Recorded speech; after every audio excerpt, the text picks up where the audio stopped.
All right, let's go ahead and get started. Hello, welcome to the SECOORA webinar series, Coastal Observing in Your Community. Thank you so much for sharing your lunch hour with us. We are hosting this webinar series to discuss, highlight, and raise awareness about coastal ocean observing activities in the Southeast U.S. My name is Abby Wakely, SECOORA's Communications Director, and I will be facilitating and moderating the webinar. All participants will be in listen-only mode. You are encouraged to type questions for the presenter or technical questions for me in the top right-hand chat box. I will respond to them directly or post the questions to our presenter after his presentation. We are recording this webinar today and will be posting the recording along with the PDF of the presentation on the SECOORA website. We are very excited to welcome Dwayne Porter from the University of South Carolina as our speaker. He will be presenting the power of observations for improved decision-making in support of public health and economic vitality, gathering alligators, taking observations, realizing solutions. Dr. Dwayne Porter holds a joint administrative/faculty appointment with the Arnold School of Public Health and the Baruch Institute for Marine and Coastal Sciences at the University of South Carolina. Dr. Porter also directs the activities of the NOAA National Estuarine Research Reserve Systems Centralized Data Management Office located in Georgetown, South Carolina. His research interests includes exploring and expanding the increasingly important roles that technology and technological innovations play in monitoring, assessing, modeling, and managing our environmental resources and associated environmental public health, and environmental justice issues. Dr. Porter, thank you so much for joining us. I'm going to go ahead and allow you the ability to share your screen. If you can just give me 1 second, and if you can go ahead and take yourself off mute.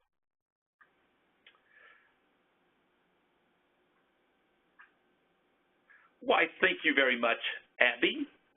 And I am promoting you to presenter now, so you should be able to share your screen in just a moment. Okay. Share my screen. And I am seeing it. And let me get things going here.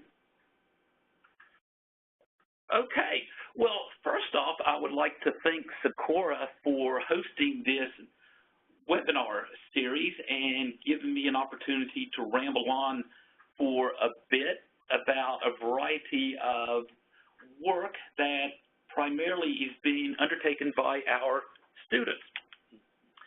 And as Abby indicated, I sit within the Arnold School of Public Health at the University of South Carolina. And one of the unique aspects of being in a school of public health is the fact that our mantra is community-based research and research-based learning. So the research that we undertake within our school of public health is expected to have societal relevance to it. Our metrics for success are a bit different than some academic silos in that it's not just publications, but it is research that engages our students in the community to address public health, environmental health, societal concerns. And so what I am going to do over the next 30, 40 minutes or so is weave together a couple of tales that ultimately address environmental health, public health, and issues of economic vitality along our coastal zone. But I do have to start off with a bit of a disclaimer. So on the screen are 4 books that are required reading for all of my graduate students, ranging from the useless arithmetic on the left to scats and tracts of the Southeast, which may seem a bit out of place, but will become more relevant as we move on. And one thing I tell each and every student when they start our program is that if you want to be a researcher, you got to take absolutely everything with a grain of salt, whether it is something that I'm telling them, whether it's something they're hearing from other faculty members, whether it's something that they're reading. They really have to have an inquisitive mind and take everything with a grain of salt. Question everything is our motto. So I've spent my career primarily with NOAA funding looking at the impacts of anthropogenic and physiographic activities on our coastal ecosystems, and specifically looking at the ways in which we can impact the ecosystem, the estuarine ecosystems, and in particular, water quality. And we've done a lot of work over the last 25 years or so looking at ways in which to identify who is contributing to our water quality degradation and coming up with ways in which we can begin to mitigate the impacts to our waterways. And we've done a lot of bacterial source tracking over the years, looking at some of the usual culprits that are contributing to the bacterial loading in our receiving waters, ranging from not well-maintained septic systems or faulty septic systems to boat discharges, to overflows from municipal wastewater treatment plants, to your common household pets, to wildlife, etc. And a lot of work has gone into this. Getting back to see why my screen froze here.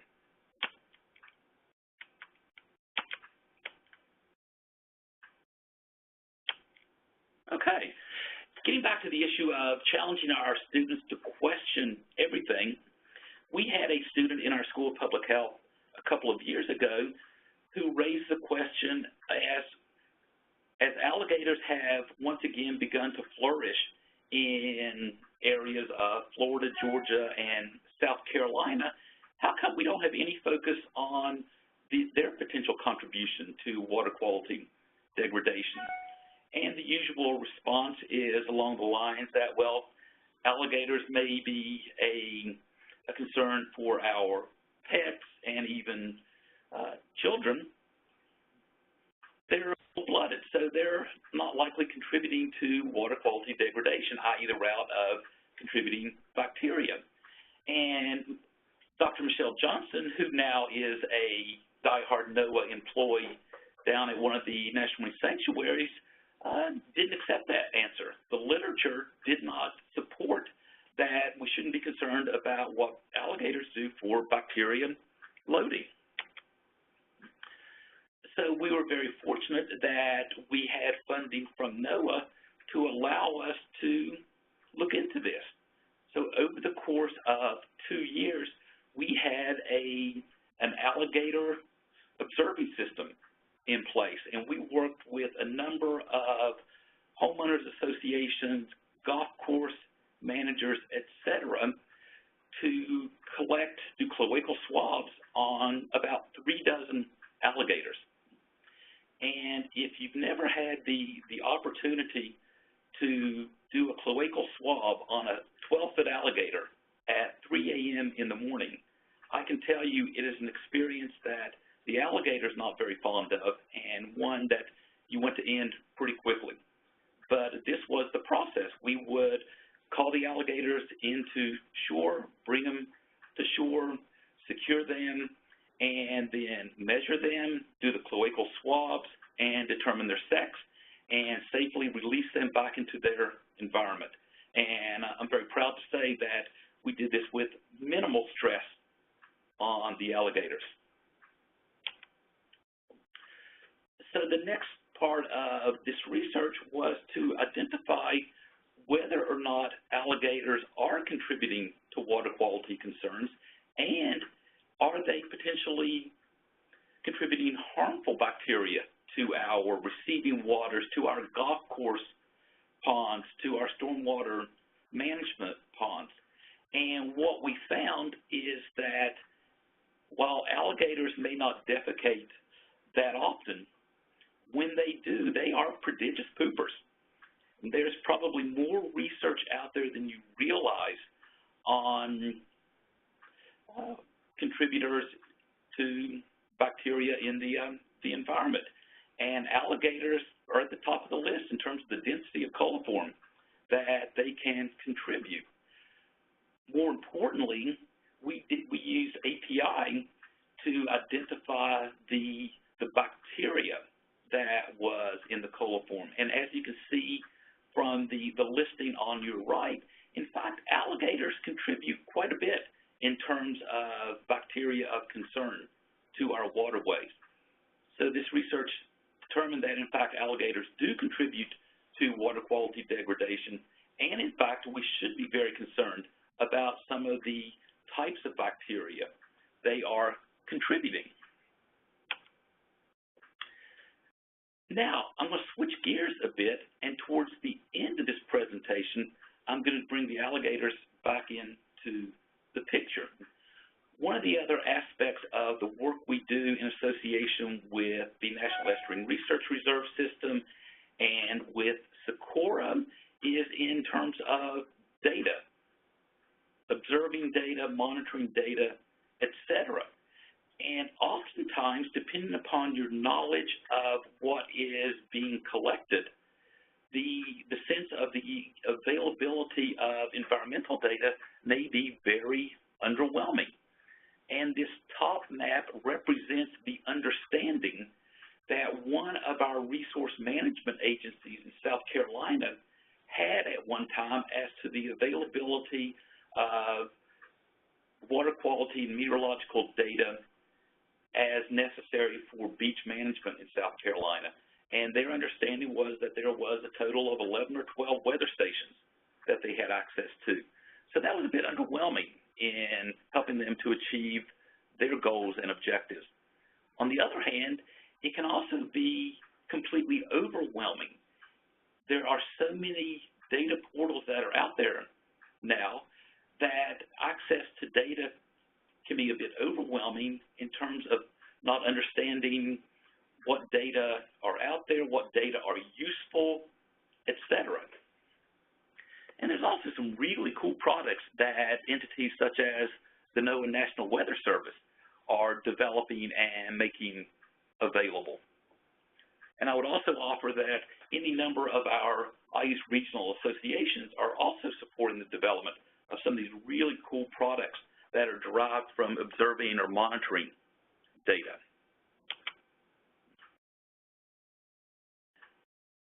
And this is a snapshot of some of the types of explanatory variables that are available from our coastal and ocean real-time monitoring programs. So meteorological data, physical-chemical data, tidal conditions, etc. And it's important to point out that most monitoring or observing systems are established for a specific reason. And therefore, they have to focus on their primary mission. But I would argue that the real value is in our ability to integrate across observing systems. There are so many societal questions that are out there that need to be addressed that often one singular monitoring program is not sufficient for addressing these questions. And so when we have the ability to integrate across these systems, the value of our individual systems and the value of our collective set of systems is significantly expanded. I do have to pause here for a second and throw on my data management hat for just a moment, because I referenced that there are a growing number of data portals that are providing easy access to a whole lot of data. And it's important to point out that data access and data assimilation does not necessarily mean that the data are usable for or useful to addressing your question.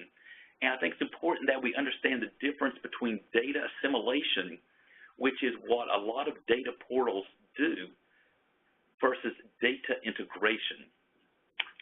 And so in our mind, data assimilation is the shopping cart. You go to the grocery store, you go down the aisles, and you load up your shopping cart with whatever you need, whatever you think you want off of the shelves, and you just throw everything into the grocery shopping cart. So there's a lot of portals that are the equivalent of a shopping cart. Data integration requires that there is the existing metadata and other appropriate documentation to allow the user to make the determination as to whether or not the data that were in the shopping cart are relevant, appropriate, useful for the question to be addressed or the issue to be addressed. So true data integration requires the cookbook so that we can make the determination that we are using the appropriate data for our question at hand. So I encourage everyone to realize that there is a difference between data assimilation and data integration, and be encouraging of efforts to provide for data integration via the inclusion of the appropriate metadata and documentation so that you can make the determination about the usability of the data. So we focus a lot on data assimilation and integration from a variety of monitoring sources, including the field programs, very similar to what we just talked about with the work we did with alligators, to field-based programs that are put into place by state and federal regulatory entities, such as public health agencies, shellfish management agencies, et cetera, to a variety of the nearshore, offshore, coastal observing systems that are supported by the NOAA IUS program and others, to remote sensing methods by which we can extract information about our environment. And often a product that is resultant from the collection of these data are models. And more as we realize our ability to have people in the field doing things is limited because budget has, diminished over the years, that there is a greater reliance upon models to produce the information by which we make our decisions. And it's important to realize that models not only have to be accurate and reliable, but they also have to be understandable and implementable. There's a lot of very sophisticated model development that takes place within the research world that never sees the light of day in the applied communities because the understandability and the implementability of the models is beyond the resources or the realm of what many state and local decision-making entities can implement.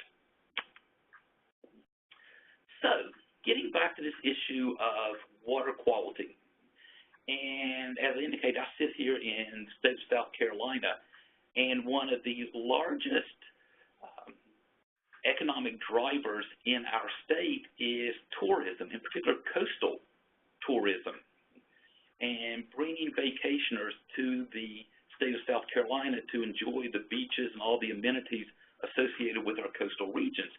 And anyone that has paid any attention to the news over the last couple of years, and in particular over the last couple of days, is cognizant of the fact that we have concerns with increasing bacterial levels in our swimming waters, in our receiving waters, etc. And Mitch Roffer just sent me a link a couple days ago about what's going on in South Florida right now with water quality concerns. So this is a real-time issue. And when we begin to experience these elevated levels, there are human health concerns associated with it.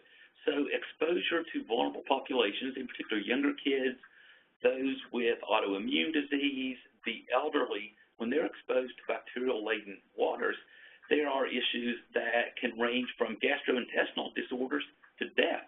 So this is a serious matter.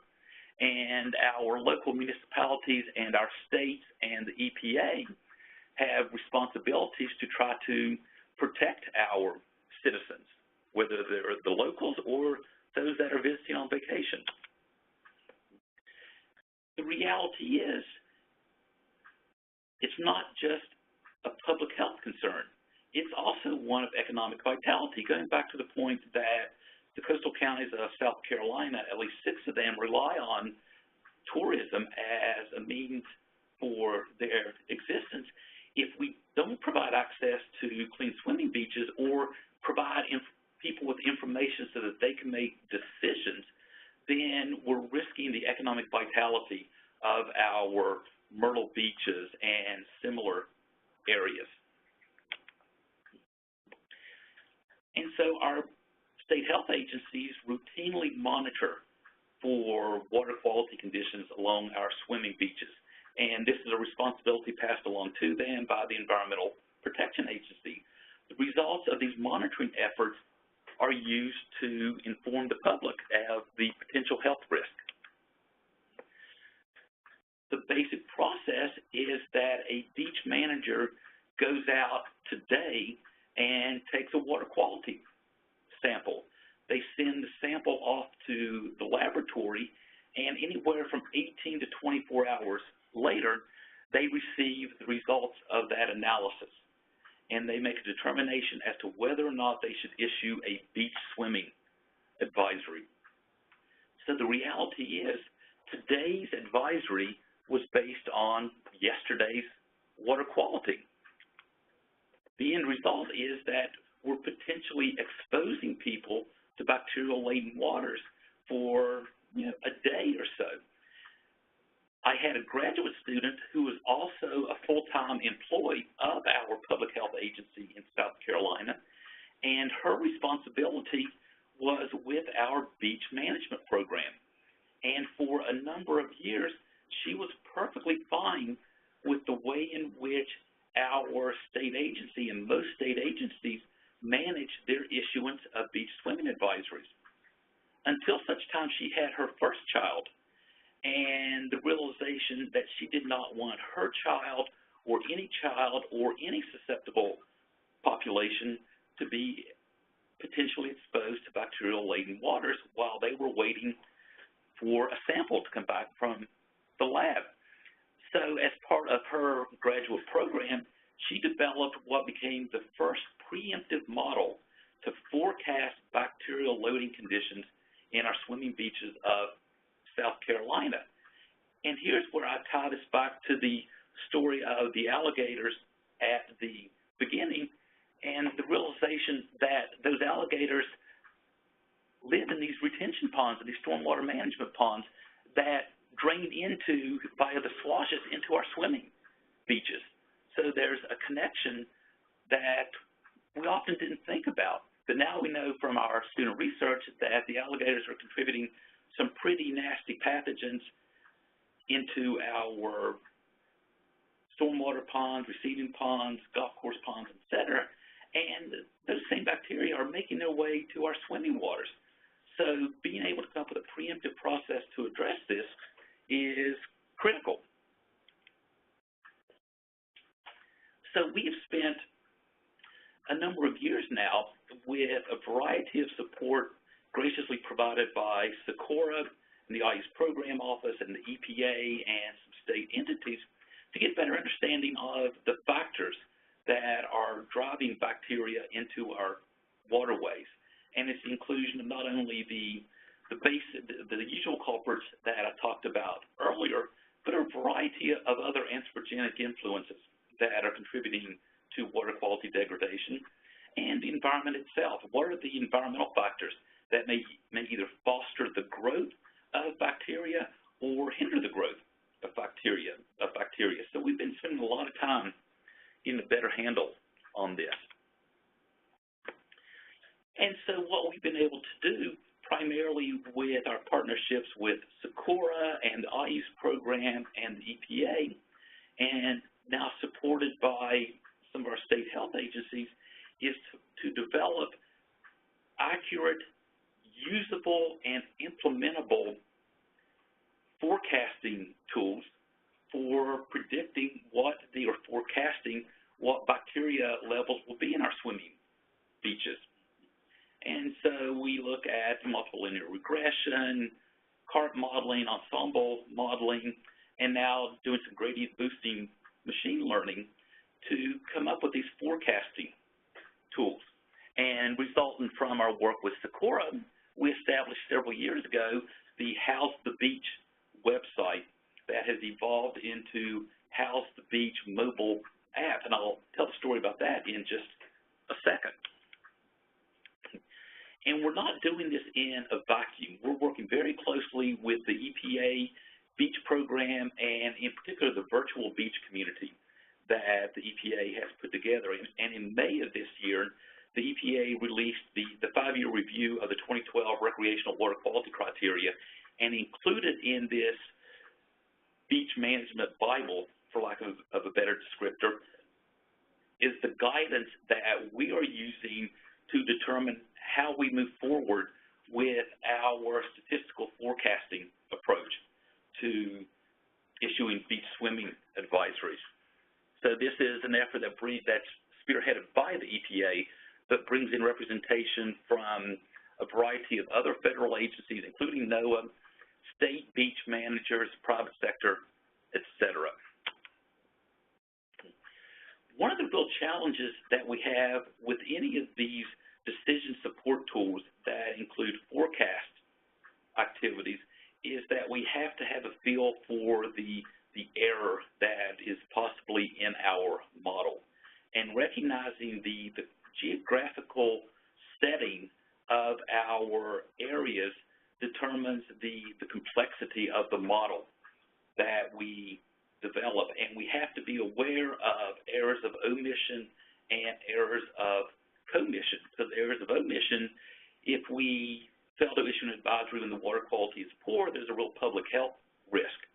And if we err too much on the side of safety, then the Chamber of Commerce is not happy with us.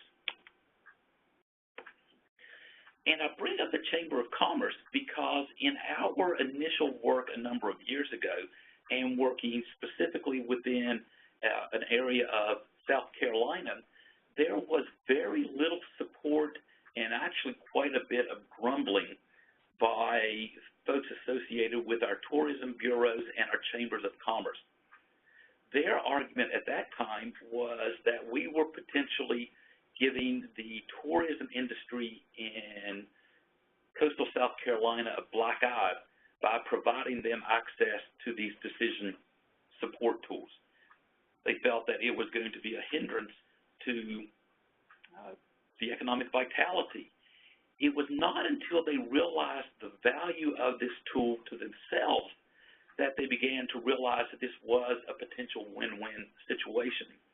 And the reality is, if a Chamber of Commerce or a tourism bureau has the ability to make an early determination as to whether or not conditions are going to merit the issuance of a beach swimming advisory, rather than the vacationing family from Ohio coming out of their hotel room on early in the morning, going down to the beach and seeing these big red signs saying swimming is not recommended because of water quality conditions, these same tourism bureaus or chambers of commerce can have their marketing gurus kick in and be publicizing for off-beach activities. So the public is less aware and therefore less exposed to the water quality concerns, because the tourism folks have convinced them that they need to spend the day either shopping or doing miniature golf or any of the other amenities that are associated with our coastal areas up and down the SECOORA footprint. And so what we have developed now is basically a decision support tool that provides information to not only our public health officials, our beach managers, and also we have a spinoff with our shellfish managers, but we have a decision support tool that's available at the fingertips of John Q. Public. And so the individual can begin to take the power of decision-making into his or her own hands, and supported by our public health agencies, can determine what their plan is for the day. And so the reality is, we have created a win-win situation for public health and economic vitality. So we've demonstrated that there is a real power not only to our individual observing and monitoring efforts, but when we look at our ability to truly integrate these data that are being collected by our respective monitoring programs, there are a plethora of societal issues that can be better addressed to ensure public health, public safety, and a strong economic vitality. And so now we are doing similar forecasting work not only in the Myrtle Beach area or the Grand Strand of South Carolina. We've been working with groups in the Charleston Harbor area, working with the local water keepers to provide the daily forecast of bacterial levels there.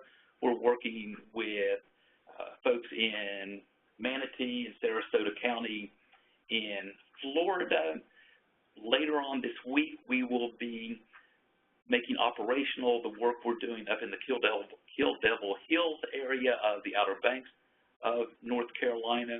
And so we're demonstrating through the partnerships that SECOORA has supported, and in conjunction with the EPA, we are developing and providing valuable information to not only the management community, but to the general public in support of decision-making. And with that, I'm going to bring it to a close and pass it back to you, Abby. Awesome. Thanks so much, Dwayne. If you want to go ahead and leave up your screen in case anybody has any questions and you want to reference your PowerPoint. Okay. Thank you so much for the great presentation. I really enjoyed learning about all the activities. And now we are going to go ahead and open it up for questions. If you guys can go ahead and type your questions in the top right-hand chat box, I will be posing them to Dr. Porter. Right now, I am not seeing any. And as a reminder, everybody is in listen-only mode.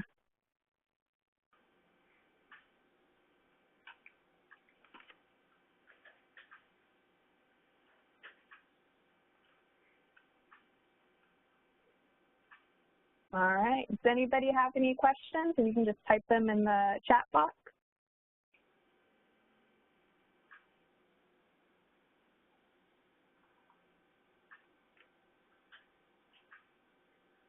All right. So I am not seeing any questions, and I'm going to go ahead and oh, we do have one from Adam Steen. He said, can you speak to the relationship between septic systems and coastal water quality?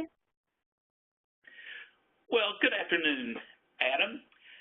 I will provide a response maybe a bit contrary than what you would expect and what a lot of other people may disagree with me, but I am a big believer that a properly maintained septic system is a very effective and environmentally friendly way of dealing with household wastewater. The issue becomes when we don't have proper management of our septic systems. And a reality is that most people don't think about their septic systems until such time that they begin to fail. And another reality is that the majority of our septic systems in our coastal areas are quite aged, many of which were put into place prior to the passage of the Clean Water Act in 1972 and the establishment of funding opportunities for municipal wastewater treatment plants. So where we tend to see these areas using bacterial source tracking methods where we've identified that the bacteria is coming from septic systems tend to be in those older areas where, for whatever reason, the septic systems have not been well maintained. I will point out that I work with the town of Bluffton here in the low country of South Carolina, and they actually put into place a number of years ago a program providing support for maintaining septic systems. And the data suggests that the implementation of this program to support septic system maintenance increased the water quality of the May River and some of the smaller tributaries of the May River. So yes, a failing or a improperly maintained septic system can be a significant contributor to water quality degradation, but I would argue that a well-maintained septic system is an effective means to deal with residential waste. Great, thanks so much, Dwayne. We do have another question from Bradley Dean. How are local South Carolina communities utilizing this integrated network to address future conditions, flood risk, water quality, and resilience projects as coastal communities continue to grow and develop? Well, Bradley, I'll tell you a quick unfolding story related to that.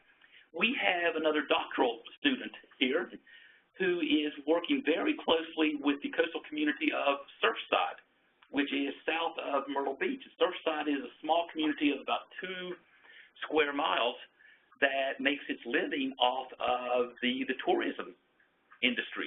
They also realize that they are susceptible to the impacts associated with increasing growth both within their watershed as well as beyond their watershed, and potential impacts associated with climate variability, whether that's changes in sea level rise, changes in salinity, etc.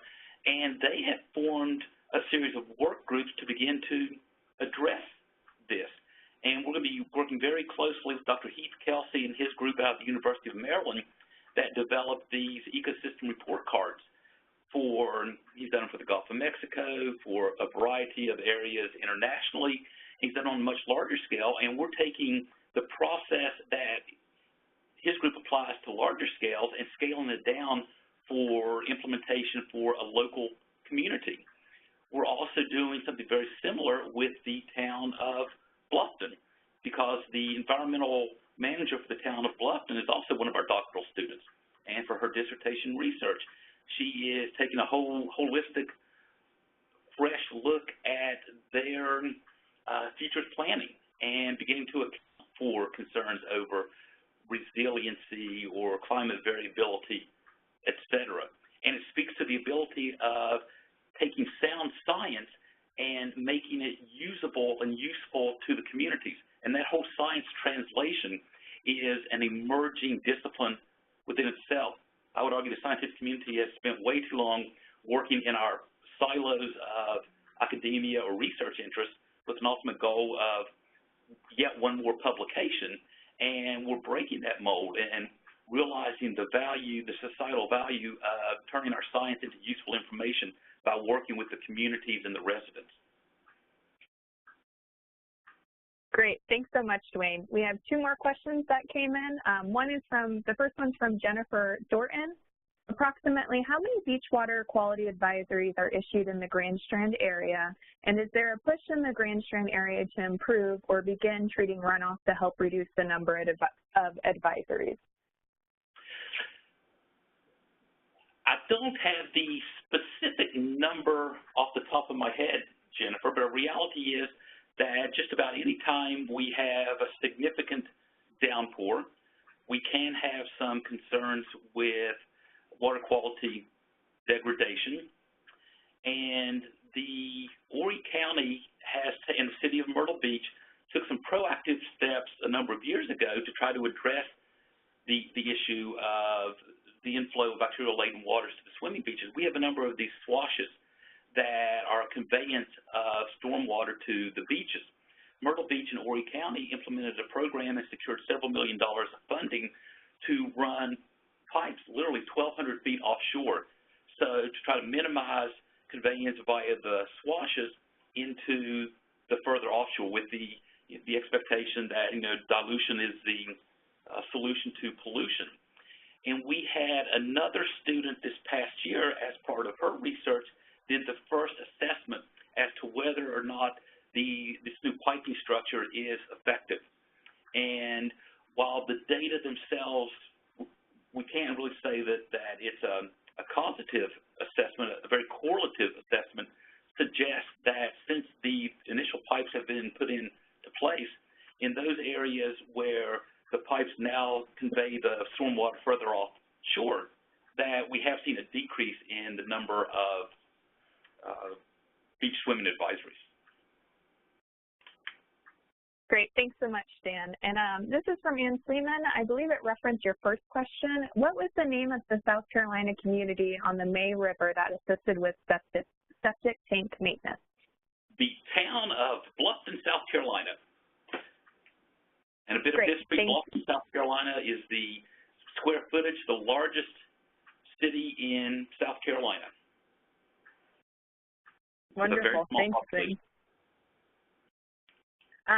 And we have another question from Kyle Wilcox. How did you handle the legal ramifications of publicizing data on beach safety if someone was to get sick on a day it was forecasted the beach was safe?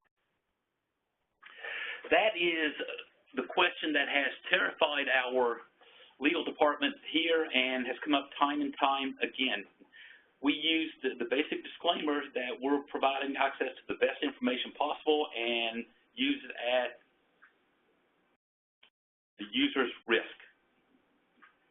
And I will tell you that at one point we had NOAA, the general counsel for NOAA, spent about 18 months trying to come up with a data disclaimer associated with our provision of data and derived products. So we've never found ourselves in a situation where it has been challenged in any type of courtroom or legal setting, but that is the extent of our disclaimer. Great, thanks, Dwayne. We have one more question from Rob Ragsdale.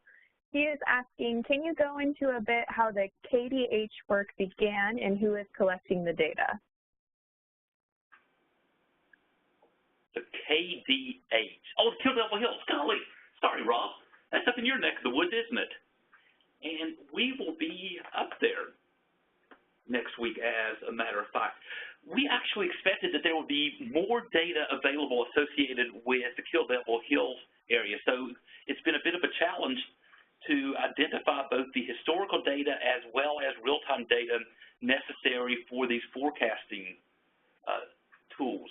And we worked very closely through Braxton Davis and his role with the North Carolina Coastal Management Program and with the marine fisheries folks and their shellfish managers and their beach managers to get access to their historical data, both for their shellfish programs and their beach programs, and looking at the availability of data that we can get via some of the SECOORA and other IUs related efforts. Two interesting parts about what's going on in Kill Devil Hills that were a bit of a surprise to us, one of which is the influence that the Chesapeake Bay has on water quality on the upper reaches of the Outer Banks. For those of you that are familiar with these type of offshore circulations, probably not a surprise to you, but that's not a strength of our group, so we were surprised to see the influence that the Chesapeake Bay can have on it. And also because of the limit to the available real-time data, we have been looking at the use of modeled information for inclusion in our forecasting efforts. And so that's a bit of a new avenue for us. And the realization that there may be other areas in which there may need to be a greater reliance on modeled input use rather than real-time in situ observational data. Great, thanks so much, Dwayne. I am not seeing any more questions. If you do have any further questions for Dwayne, you can see that his email is porter@sc.edu.com. And I'm going to go ahead and take over presenter roles and show you guys the website where we'll be posting a recording. One second, if I can figure this out.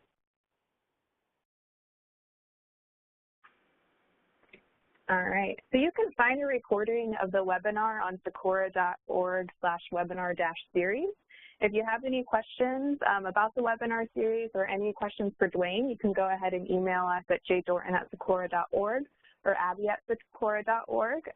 Dwayne, I want to thank you so much for the great presentation. I'm really excited to get this recording of the webinar out there and you volunteering your time to participate in the SECOORA Coastal Observing in Your Community webinar series. It was my pleasure, and thank you all again for hosting this webinar series. You're welcome. Thank you all so much, and I hope you join us next time. Bye-bye.